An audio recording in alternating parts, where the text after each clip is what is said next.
Good morning to all of you. Last class में हमने semi empirical मास फॉर्मूले के लिए वॉल्यूम एनर्जी निकाली थी, सरफेस एनर्जी निकाली थी, कूलाम एनर्जी निकाली थी और कौन सी थी? सिमेट्रिक एनर्जी थी। हम इन चार एनर्जी के बारे में बात कर चुके थे। एक हमारी लास्ट रही थी पैरिंग एनर्जी। तो ये पैरिंग एनर्जी क्या होती है?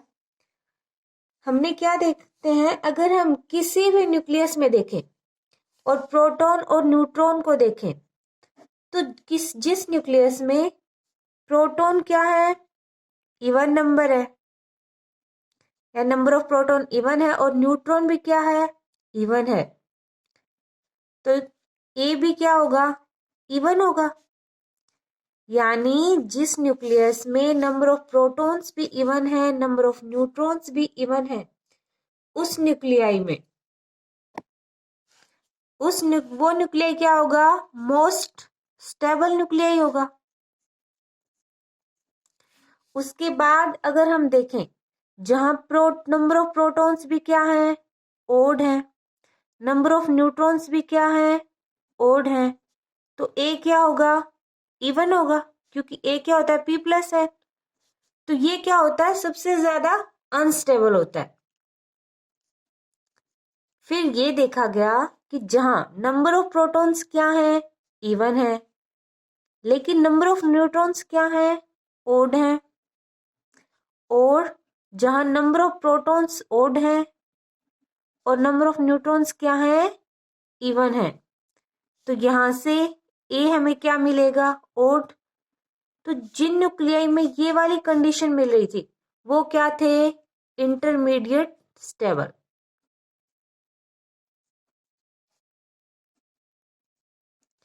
तो इन सब कंडीशंस को ध्यान में रखते हुए एक फर्मी नाम के साइंटिस्ट हुए थे, उन्होंने बाइंडिंग एनर्जी के लिए क्या फॉर्मूला दिया, EP is equal to minus AP A3/4। उन्होंने इन तीनों कंडीशंस को ध्यान में रखते हुए ये वाला फॉर्मूला दिया, जहां AP 0 कब होगा, अगर ए क्या है, ओड है, ओड है यानी जिसमें नंबर ऑफ प्रोटॉन्स क्या है, इवन है, नंबर ऑफ न्यूट्रॉन्स क्या होंगे, ओड होंगे, या फिर नंबर ऑफ प्रोटॉन्स क्या होंगे, ओड होंगे और नंबर ऑफ न्यूट्रॉन्स इवन होंगे, यानी दोनों में से एक ओड होगा, एक इवन होगा। अब AP is equal to minus 33.5 mega electrovolt, ये कब मिलेगा, जब ए क्या होगा, इवन होगा, और जहां नंबर ऑफ प्रोटॉन्स भी इवन होंगे, यानी ये मोस्ट स्टेबल होंगे, और नंबर ऑफ न्यूट्रॉन्स भी क्या होंगे, इवन होंगे। एंड थर्ड क्या होगा, AP is equal two plus 33.5 mega electrovolt. ये हमें कब मिलेगी, जब ए क्या होगा, इवन होगा, लेकिन जेड भी क्या होंगे, नंबर ऑफ प्रोटॉन्स भी ओड होंगे और नंबर ऑफ न्यूट्रॉन्स भी ओड होंगे। तो पेयरिंग एनर्जी बाइंडिंग एनर्जी में कितना कंट्रीब्यूशन दे रही है, ये वाला कंट्रीब्यूशन दे रही है। अब हमने क्या निकाल लिया, वॉल्यूम एनर्जी भी निकाल ली, सरफेस एनर्जी भी निकाल ली, कूलाम एनर्जी भी, एसिमेट्रिक भी और पेयरिंग एनर्जी भी। अब इनकी हेल्प से हम बाइंडिंग एनर्जी निकाल सकते हैं ना। तो पहले पेयरिंग एनर्जी के बारे में लिख लीजिए, pairing energy.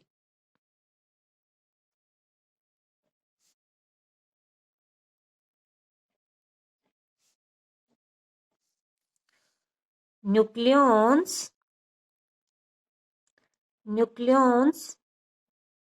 have a tendency to exist in pairs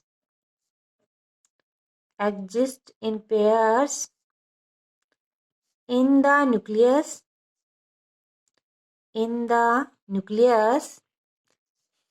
hence the nuclei,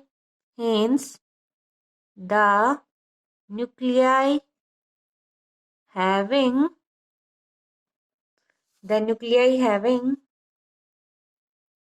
even number of protons and even number of neutrons.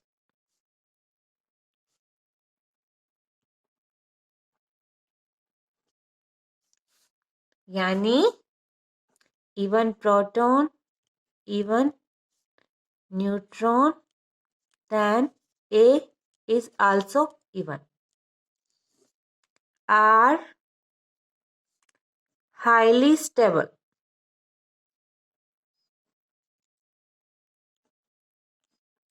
Jin nuclei में नंबर ऑफ प्रोटॉन्स भी इवन होंगे, नंबर ऑफ न्यूट्रॉन्स भी even होंगे, वो क्या होंगे? Highly stable होंगे. वहीं even number of protons odd, number of neutrons are odd, then A even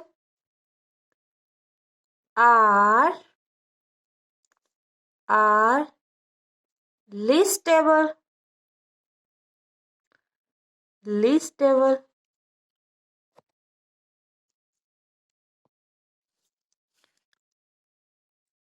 And when Z odd and even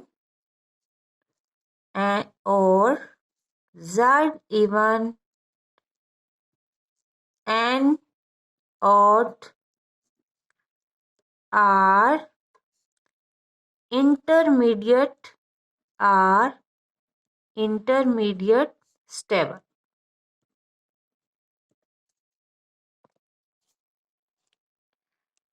Taking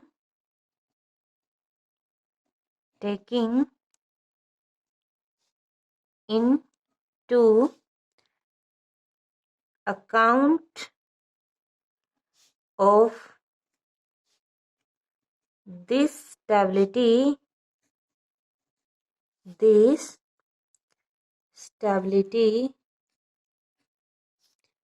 of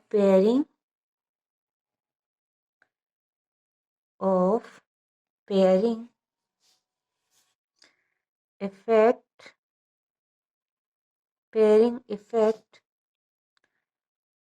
Fermi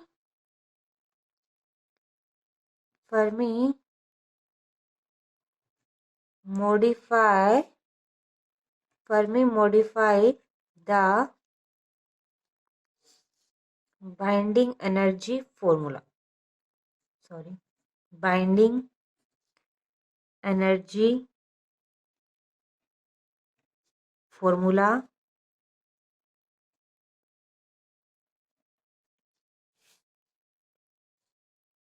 क्या फॉर्मूला दिया था? EP is equal to minus AP divide by A 3/4. यहाँ AP कौन है? कोई constant है जो depend किसके कर रहा है? नेचर ऑफ पेयरिंग पे.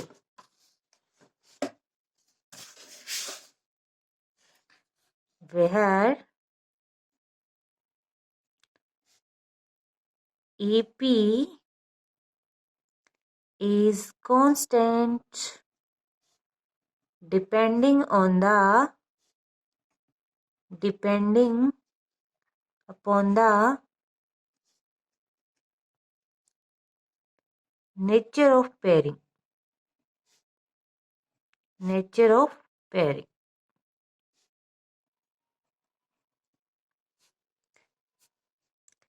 AP 0 कब होगा?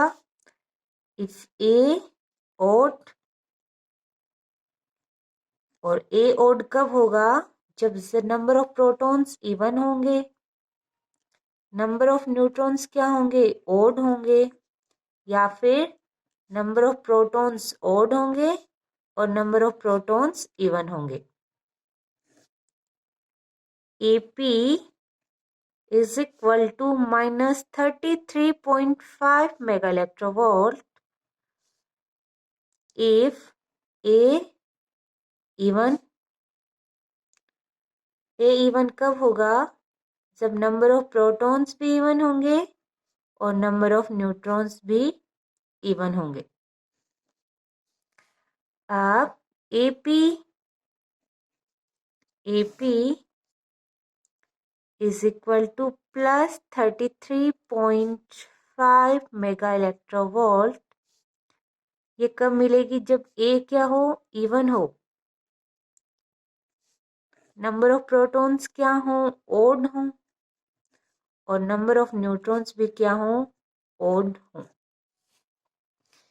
तो ये हमने क्या निकाल ली? सारी एनर्जीज निकाल ली। Volume energy, surface energy, coulomb energy, pairing energy. सबसे पहले हम बात कर लेते हैं हमारी वॉल्यूम एनर्जी कितनी आई थी? ईवी कितनी थी? AVA। सेकंड हमारी कौन सी एनर्जी थी? सरफेस एनर्जी, जिसकी वैल्यू क्या थी? ES is equal to minus AS A283। Third energy कौन थी? Coulomb energy. कूलम्ब एनर्जी की वैल्यू कितनी आई थी? Minus AC Z minus 1 A1/3 आई थी। और एसिमेट्रिक एनर्जी की वैल्यू कितनी थी? ये थी हमारे पास माइनस A माइनस 2Z की होल स्क्वायर बाई A। और अभी अभी हमने पेयरिंग एनर्जी निकाली है, उसकी वैल्यू कितनी आई थी हमारे पास? Minus AP A3/4। अब हमारे पास बाइंडिंग एनर्जी का फॉर्मूला क्या था?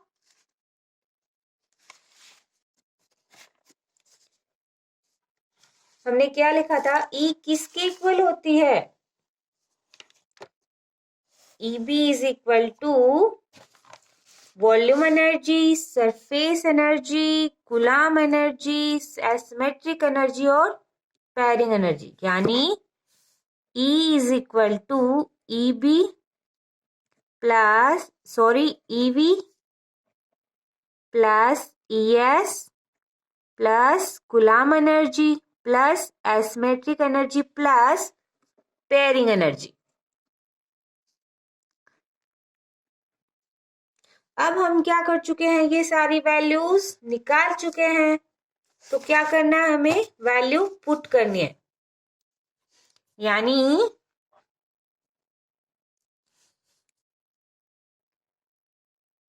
combining all the terms which contribute towards the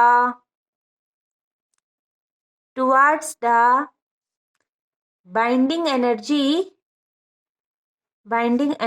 of the nucleus, we get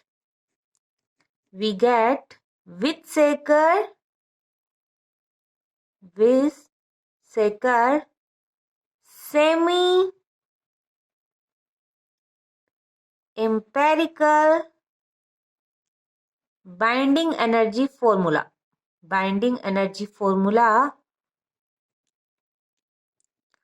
which can be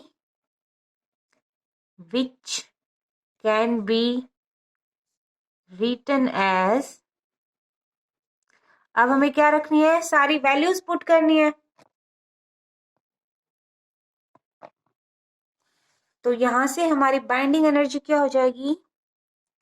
EB is equal to AVA minus AS A⁴ minus AC Z Z-1 power A 1/3 minus A minus 2Z की whole square by A minus AP/A 3/4। तो ये हमारे पास आ गया binding energy, semi empirical mass फॉर्मूले के लिए बाइंडिंग एनर्जी। अब हमें पता है जो मास आया था हमारे पास निकल के, हमने जब स्टार्टिंग में देखा था, तो M इज इक्वल टू क्या होता है, Z mass of proton plus A minus Z mass of neutron minus EB। यहां हमने मास ऑफ प्रोटॉन और मास ऑफ न्यूट्रॉन दोनों को किस में लिया था, मेगा इलेक्ट्रोवोल्ट में।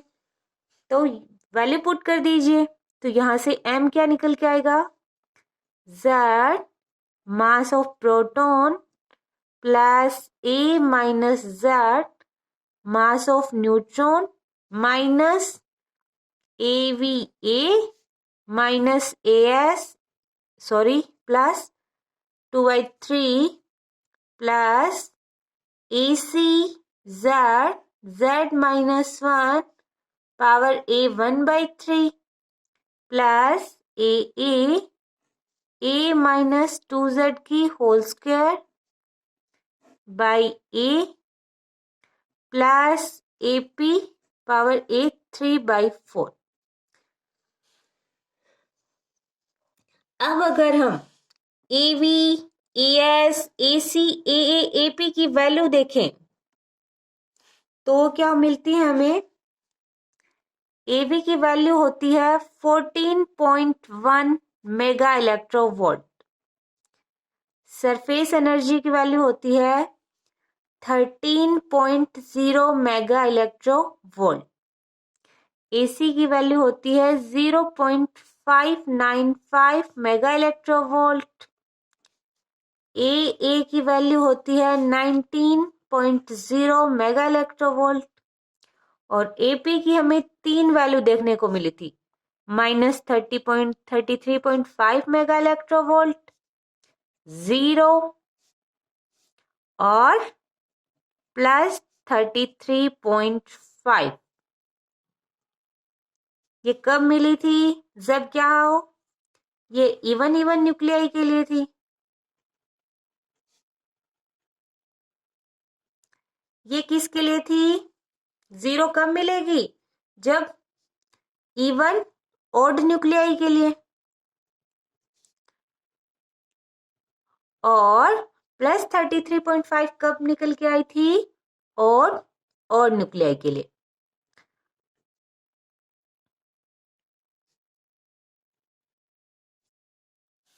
तो इन वैल्यूज को अगर हम इस इक्वेशन में पुट कर दे तो हम क्या निकाल सकते हैं, किसी भी न्यूक्लियस के लिए मास निकाल सकते हैं, और यही हमारा क्या होता है, सेमी इंपेरिकल मास फॉर्मूला,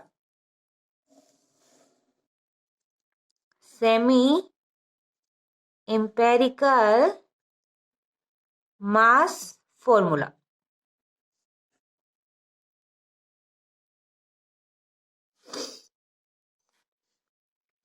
अब अगर हम बाइंडिंग एनर्जी पर न्यूक्लियॉन और मास नंबर के बीच ग्राफ देखा था हमने जब स्टार्टिंग में, शायद सेकंड या थर्ड वीडियो थी हमारी, हम इन एनर्जीज के लिए ग्राफ प्लॉट कर लेते हैं।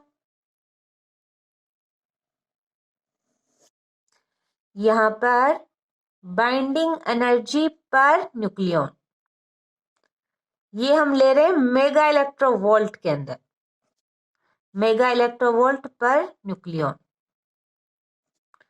और इधर है mass number A।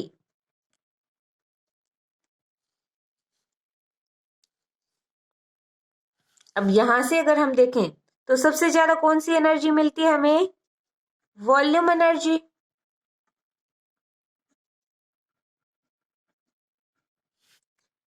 -4 -2 0 2 4 6 8 10 12 volume energy हमें सबसे ज्यादा मिलती है। उसके बाद हमने देखी थी ऑलमोस्ट न्यूक्लियाई के लिए बाइंडिंग एनर्जी क्या थी, 8 मेगा इलेक्ट्रोवोल्ट पर न्यूक्लियन। तो यहां से टोटल बाइंडिंग एनर्जी आ गई हमारी 8, अप्रोक्सीमेटली 8 मेगा इलेक्ट्रोवोल्ट होती है। एसिमेट्रिक एनर्जी हमें कूलाम एनर्जी और सरफेस एनर्जी से ज्यादा मिलती है।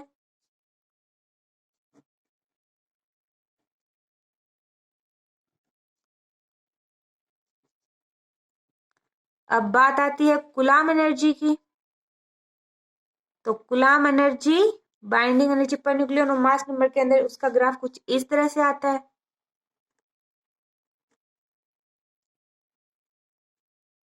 और अब बात कर ली जाए सरफेस एनर्जी की, तो ये ग्राफ कुछ इस तरह से आता है।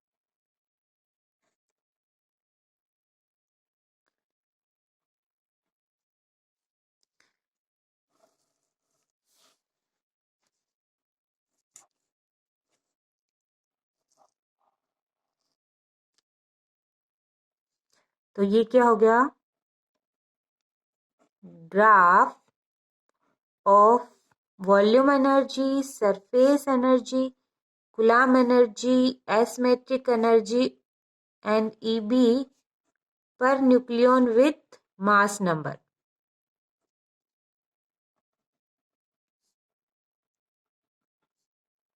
Mass number.